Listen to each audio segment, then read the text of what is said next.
सिर्फ 40 दिन का एक व्रत करते हैं कि चलो यहां नहीं भी अगर इमीडिएटली होता, यहां से हम किसी की कमजोरी का चिंतन नहीं करेंगे, तो वर्णन नहीं करेंगे, कम से कम बातें नहीं करेंगे बैठ के दूसरों की कमजोरी के बारे में।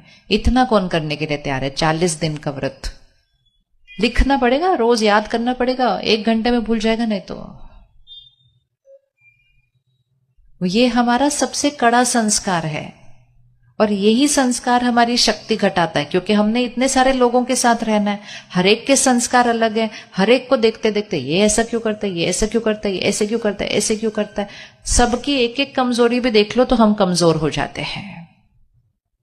तो 40 दिन के लिए भले सोच में तो करेंगे, पर पहले शब्दों में ही ध्यान रख लेते हैं कि हमारे घर में किसी की कमजोरी, किसी की गलती, बातें नहीं होंगी उसके बारे में। हम उनको एक दुआ देंगे, एक संकल्प उनके लिए अच्छा रखेंगे और फुल स्टॉप, बोलेंगे नहीं उसके बारे में। आपको पता ही नहीं चलेगा क्यों, लेकिन 40 दिन के अंदर आपकी शक्ति बढ़ी हुई होगी, क्योंकि आपने किसी की कमजोरी के बारे में बातें नहीं की हैं। रेडी करने के लिए? कौन कौन रेडी है करने के लिए? आपको पता है कमजोरी उनकी है, गलती उनकी है, लेकिन जब हम उसके बारे में सोचते हैं और बोलते हैं तो गलत कर्म किसका बन जाता है?